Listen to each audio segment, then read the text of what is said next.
요한복음 10장 1절에서 10절은 내가 진실로 진실로 너에게 이르노니 양이 우리의 문으로 들어가지 아니하고 다른 데로 넘어가는 자는 절도며 강도요 문으로 들어가는 이가 양의 목자라.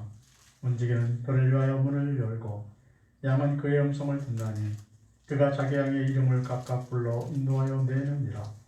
자기 양을 다 내놓은 후에 앞서가면 양들이 그의 음성을 아는 고로 따라오되 타인의 음성은 알지 못하는 고로 타인을 따르지 아니하고 도리어 도망하느니라.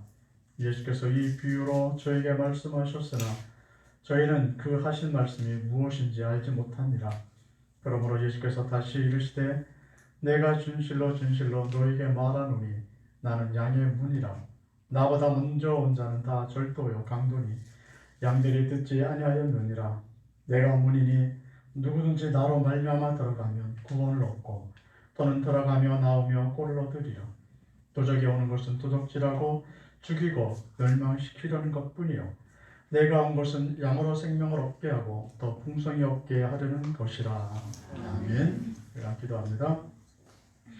이 시간도 우리가 하나님의 말씀을 듣습니다. 피차 간의 은혜 되게 하시고 생명의 양식이 되게 해주셔서 우리 영혼이 날마다 기름지며 날마다 소망 중에 승리할 수 있게 해주옵소서.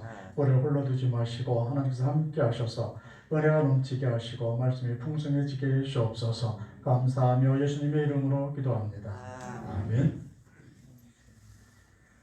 국악인들을 소개할 때 보면 누구에게 서사받았다고 스승의 이름을 늘 이렇게 기록을 해둡니다.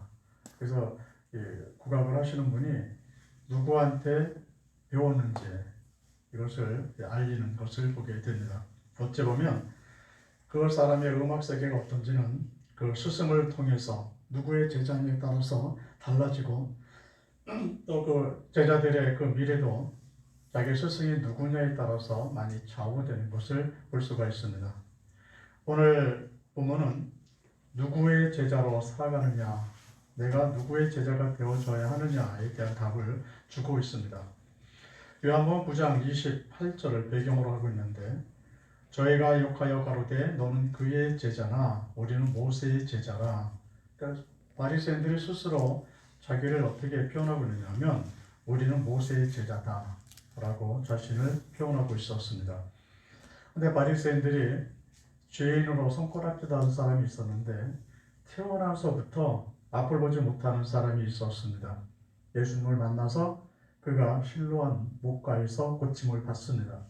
그런데 바로 그 사람은 예수 그리스도를 구주로 받아들이는 믿는 자로 그가 고백을 합니다. 이 모습을 보고 요한복음 9장 39절에서 예수께서 가라사대 내가 심판하러 이 세상에 왔으니 보지 못하는 자들은 보게 하고 보는 자들은 소경되게 하려 함이라. 즉 예수님의 제자로 살아가는 일과 모세의 제자로 살아가는 사람들 중에서 누가 하나님 나라에 들어갈 수 있느냐, 이것에 대해서 오늘 이 9장 39절에서 답을 주고 있는 겁니다. 누가 하나님 나라에 들어갈 수 있느냐? 모세, 율법을 많이 알고 있고 그래서 형식적으로 지키고 있었던 모세의 제자하는 자들이 천국에 들어가는 것이 아니라 비록 그가 앞을 보지 못했을지라도 태어나면서부터 사람들에게 죄인으로 비난을 받았고 그가 사는 것이 힘들었을지라도 예수님을 구주로 고백하고 그의 제자로 살아갔던 이 사람이 바로 하나님 나라에 들어갈 수 있다는 사실을 우리에게 설명을 해주고 있습니다. 그래서 오늘 보면은 선한 목자 비유를 통해서 바로 이런 사실을 더 선명하게 우리에게 보여주는 그런 부분입니다. 지금 우리는 누구의 제자로 여러분 살아가고 계십니까? 어떤 사람의 제자로 살아가고 계십니까? 아니면 예수님의 제자로 삶을 살아가고 계십니까? 내가 정말 예수님의 제자라면, 예수님의 제자로 삶을 살아가고 있다면 우리가 어떻게 살아야 하느냐, 이 부분에 대한 교훈과 또 내가 예수님의 제자로 삶을 살아간다면 어떤 축복이 임하는지에 대해서 오늘 우리에게 알려줍니다.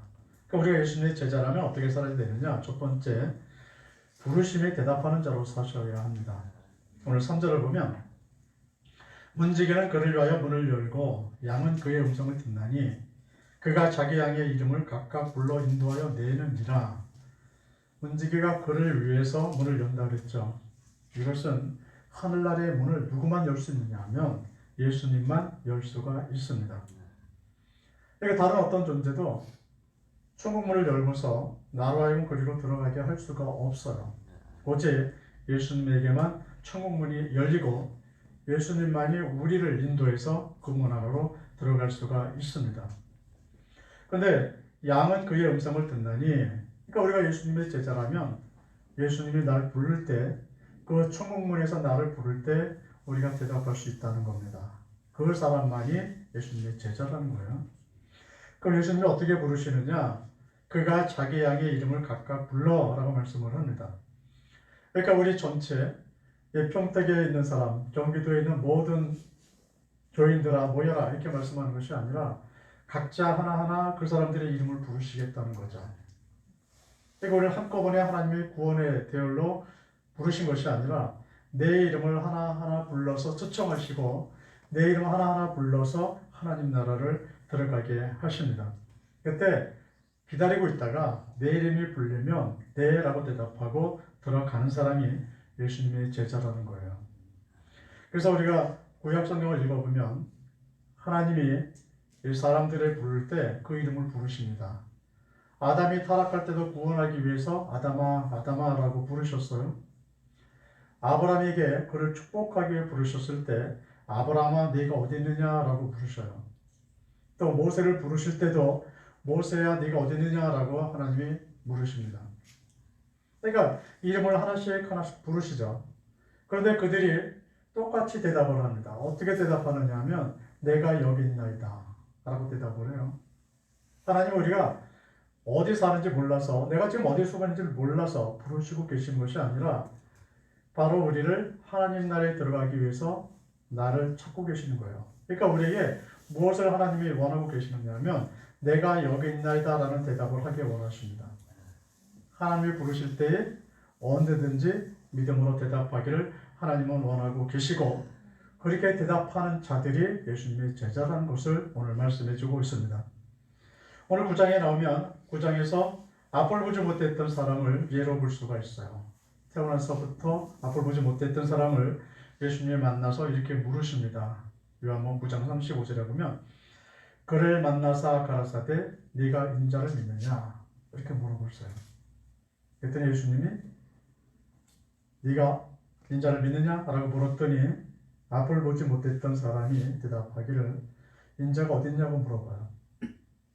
그랬더니 바로 네 앞에서 너희가 말하는 자, 그 자가 바로 인자다. 그랬더니 요한복음 9장 38절에 보면 가로되 주여 내가 믿나이다 하고 절하는지라. 바로 예수님의 부르심에 바로 대답을 하고 있는 이런 모습을 보여주죠. 이것이 제자의 참모습이다. 예수님의 제자로 살아가는 사람은 부르심을 받을 때마다 대답하는 거예요.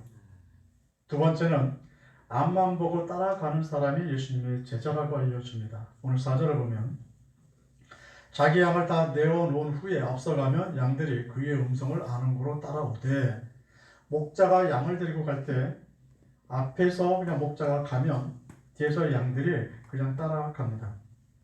그러니까 목자가 뒤에서 몰고 가는 형태가 안전한 것을 알려주고 있습니다. 이제 돼지, 꿀꿀 돼지를 길에서 데리고 갈 때 데리고 가는 사람이 주인이 앞서서 안 갑니다. 뒤에 서 있죠. 그래서 휘철이나 뭘 갖고 뒤에서 이렇게 때리면서 데리고 갑니다. 그래도 말을 안 들으면 네 다리를 두 다리씩 꽁꽁 묶어서 두 사람이 어깨다 메고 가는 것이 돼지를 몰아가는 방법이에요. 우리가 개를 데리고 갈 때도 주인이 앞따라 앞서가면 개가 따라오는 형태를 취하지 않고 목도리를 해서 줄을 잡아 매서 그래서 끌고 갑니다. 그래서 주인이 가고 싶으면, 개를 데리고 가고 싶으면 개가 가기 싫어도 줄을 잡아당기면서 강제로 끌고 가죠. 그러나 양은 그렇지 않다는 거예요. 앞에서 주인이 가면, 목자가 가면 무조건 따라갑니다. 뭐만 보고 따라가느냐? 주인이 앞만 보고. 그러니까 이것이 예수님의 제자의 삶의 모습이라고 우리에게 말씀해 주고 있습니다. 내 앞서 가신 예수님, 그 예수님만 바라보고 묵묵히 따라가는 사람, 그렇게 신앙생활을 하는 사람이 예수님의 제자라고 우리에게 말씀해 주고 있습니다. 앞에 어떤 장애물이 있는지, 앞에 얼마나 지금 문제가 있는지 전혀 묻지를 않아요. 나를 데리고 지금 어디 데리고 가시느냐고 묻지도 않습니다. 그냥 목자가 가면 그냥 따라가는 거예요. 베드로의 형제와 세베대의 아들을 제자로 부르시는 장면이 하나의 예가 될 수가 있습니다.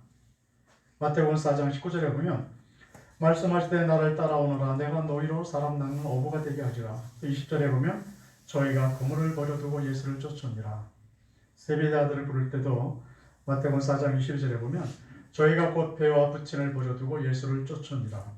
얘들이 어떻게 예수님을 따라갑니까? 그냥 다 버려두고 그냥 따라가요. 예수님이 부르시니까 그냥 뒤를 그냥 따라가는 모습을 우리에게 보여주고 있습니다. 그물이라는 삶의 도구, 부친이라는 인간관계, 이것이 예수님을 따라가는 일에 방해가 되지 않았습니다. 이거 핑계를 안 삼았다는 거예요. 내가 신앙생활 하는데 먹고 사는 것이 문제가 되기 때문에 제가 못 따라가겠습니다 라고 말하지 않았다는 겁니다. 내가 신앙생활 하는 일에 나와 관계된 어떤 인간관계 때문에 내가 신앙생활을 좀 쉬었다고 하겠습니다 라는 이야기도 안 했다는 거예요. 그냥 부르시면 그냥 따라가는 겁니다. 예수님이 앞으로 가시면 그냥 그 뒤만 무작정 따라가는 삶이 예수님의 제자로서의 삶이에요. 그런데 사람의 제자들은 안 그렇습니다. 늘 핑계를 대죠. 이런 일 때문에 내가 신앙생활 잘 못하고, 이런 일 때문에 내가 무엇을 못하고, 무엇 때문에 내가 신앙생활 좀 쉬어야겠고 라는 핑계거리들이 있습니다. 그러나 예수님의 제자는 이런 핑계거리 없이 그냥 예수님을 따라가는 자라고 말씀해 줍니다. 세 번째는 하나님의 말씀만 들어야 합니다. 오늘 5절을 보면 타인의 음성을 알지 못하는 거로 타인을 따르지 아니하고 도리어 도망하느니라. 예수님의 제자로 살아가는 사람들은 타인의 음성에 관심이 없어요. 우리가 살아가는 지금 이 세대를 한번 보시기 바랍니다. 타인의 음성이 넘치는 곳에 지금 우리가 살고 있습니다. 전문가라고 하는 사람들이 일상에 얼마나 많은지 모릅니다. 이 사람들이 우리의 삶을 지배하려고 하는 세대 속에 우리의 삶을 살아갑니다. TV를 키자마자 TV를 켜놓으면 다 전문가들만 나와요. 마치 자기가 말하는 것이 다 옳은 것처럼 주장을 합니다. 자기 말을 잘 들어야 인생이 행복한 것처럼 그렇게 일을 주도합니다. 우리가 유튜브를 들어봐도 수많은 전문가들이 나와서 자기가 가르치는 것이 최고의 가르침이라고 얘기하고 있고 가장 지혜로운 것이라고 그들은 말하고 있습니다. 신문에 봐도 서술을 실어서 자기 주장이 옳다고 얼마나 주장을 해댑니까? 이 신문에는 다른 것이 옳다고 주장하는데 또 다른 신문에 보면 반대되는 내용이 옳다고 주장을 해요. 그래서 세상의 전문가는 그 모든 것을 다 알고 있는 것처럼, 우리 인생의 미래도 알고 있는 것처럼, 자기가 말하는 대로 따라오면 정말 좋은 일이 있을 것처럼 우리에게 계속 무엇인가를 가르치고 우리에게 무엇인가를 교훈을 주려고 하고 있고 나를 변화시키려고 하는 것이 세상의 전문가들입니다. 우리에게 바로 지혜로운 길이 무엇인가에 그들은 가르쳐주겠다고 말을 하고 있는 거죠. 그럴지라도 내가 예수님의 제자라면 그 말의 중요성보다 하나님이 하신 말씀이 더 우선입니다. 그들이 뭐라고 얘기하고 길이 옳다고 아무리 얘기한다 할지라도 하나님이 그렇게 말씀하지 않으셨다면 우리 관심 없는 거예요. 양들이 길을 걸어가면서 목자가 자기 이름을 부르지 않고 다른 사람들이 아무리 불러대고 날 따라오면 좋은 걸 준다 할지라도 관심이 없어요. 우리가 목자가 아니니까. 세상의 전문가들은 나를 사랑하지 않습니다. 정말로 내가 잘 되고 내 생명을 얻고 내가 영원한 천국에 들어가기를 원하지 않아요. 그것을 위해서 나를 위해서 뭔가 지혜를 주고 지식을 주는 것이 아닙니다. 우리가 에덴 동산에서 하와이의 예를 우리가 볼 수 있는데 에덴 동산에서 모든 것을 다 알고 있는 것처럼 하와 앞에 나타났던 뱀이 있었죠. 그 뱀은 말하기를 자기가 하나님의 마음도 다 아는 것처럼 얘기했습니다. 그리고 자기가 정말 지혜로운 삶을 살게 하실 것처럼 얘기했어요. 하와에게 하나님처럼 될 수 있는 길을 열어준다라고 그가 말하면서 조언을 했습니다. 근데 실상은 뭐예요? 죽음의 길로 몰지 않았습니까? 우리가 이것을 마음에 한번 담고 살아가셔야 예수님의 제자로 살아갈 수가 있습니다. 즉, 사람의 제자들은 이 사람은 자기의 제자를 자기처럼 만들려고 해요. 그러나 예수님의 제자는 영원한 생명이 주어지는 축복의 길을 갈 수가 있습니다. 예수님의 제자로 살아가면 어떤 축복을 누릴 수 있느냐? 이 두 가지를 말씀하고 있습니다. 9절에 보면 내가 문이니 누구든지 나로 말미암아 들어가면 구원을 얻고 또는 들어가며 나오며 꼴을 얻으리라. 예수님만 따라가는 사람들이 예수님의 제자인데 따라가다 보면 이 두 가지의 귀한 축복이 있는데 그 하나가 구원을 얻는 일입니다. 여기서 구원은 내가 하나님 나라 가는 걸 의미하는 건 아니에요. 여기서 구원은 어떤 의미냐면 보살핌이라는 뜻입니다. 내가 예수를 믿기 시작해서 하나님 나라에 들어갈 때까지 누가 나를 보살필 거냐는 거예요. 누가 나를 책임져주고 나를 명확하게 영원한 그 생명길까지 인도할 수 있느냐? 그때 누가 나를 지킬 것이냐? 이 보살핌의 문제를 오늘 말씀해 주고 있습니다. 하나님 우리를 특별한 보호와 특별한 인도로서 우리를 책임져 주십니다. 그래서 시편 기자가 이렇게 고백합니다. 시편 23편 4절에 보면 내가 사망의 음침한 골짜기로 다닐지라도 해를 두려워하지 않을 것은 주께서 나와 함께 하심이라. 주의 지팡이와 막대기가 나를 안위하시나이다. 음침한 골짜기는 양옆에 이리와 늑대가 같이 따라오는 길입니다. 저 풍성한 꿀이 있는 데까지 가기 위해서 그 길을 반드시 건너야 하는 거죠. 그런데 양옆을 쳐다만 봐도 이리와 늑대들이 양을 잡아먹으려고 침을 흘리면서 따라옵니다. 이런 어려움 속에서도 시편 기자는 고백하기를 나는 두려워하지 않는다. 왜 두려워하지 않는다고 얘기하고 있느냐면 목자의 손에 지팡이와 막대가 들려있고 지금 내 앞에 서 계시기 때문입니다. 그 목자만 따라가면 안전할 수 있기 때문에. 그러니까 양옆에 이리가 따라오든 늑대가 따라오든 이것을 두려워서 거기에 쩔쩔매면서 하는 것이 아니라 앞에 있는 목자만 보고 따라가겠다라고 고백하고 있습니다. 내가 살아가는 삶의 현장이 힘들 수 있습니다. 우리를 지치게 할 수도 있고 삶의 풍랑이 우리를 침몰하게 만들 수도 있습니다. 그럴지라도 예수님의 제자라면 두려워하지 않습니다. 바로 우리는 특별히 보살핌을 받는 존재이기 때문에 그렇습니다. 하나님의 그 어려움 속에서 친히 산성이 되어 주시고 친히 우리의 삶의 현장에서 산성이 되어 주시기 때문에 문제가 되지 않는 겁니다. 내가 만약에 가다가 넘어지면 목자가 나한테 달려와서 나를 다시 이렇게 세워주실 거예요. 내가 혹시 실수를 해서 이리와 늑대한테 한번 물려서 상처를 받았다면 목자는 나한테 달려와서 그 상처에 기름을 발라주고 나를 치료해 줄 겁니다. 특별히 이렇게 하나님이 우리를 보호하고 계신다고 말씀을 하고 계시는데 15절에 보면 아버지께서 나를 아시고 내가 아버지를 아는 것 같이 나는 양을 위하여 목숨을 버리노라. 어느 정도까지 보살펴 주느냐 하면 생명과 바꿔주시겠답니다. 목자에서 예수님이 말씀하시기를 내가 너를 지키기 위해서 우리를 지키기 위해서 나를 안전하게 천국까지 데리고 가게 하기 위해서 그 과정 중에 모든 일 중에 생명을 잃는 일이 있다면 그 양 대신 생명을 잃어버리시겠다. 내가 생명을 주겠다.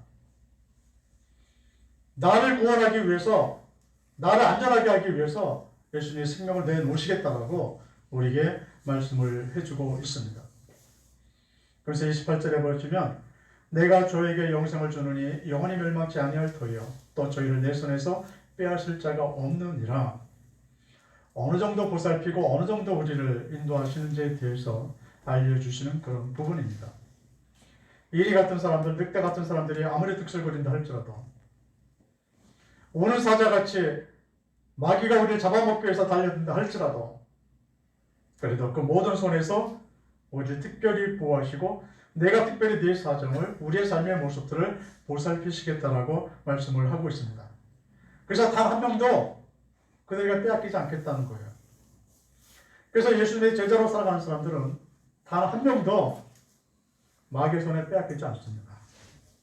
예수님이 그 자신의 생명을 우리에게 주셔라도 나를 그 손에 빼앗기지 않고 지키시겠다라는 말씀을 지금 하고 계시는 겁니다. 이것이 바로 특별한 보살핌이에요. 두 번째 축복은 꼴을 얻는 겁니다.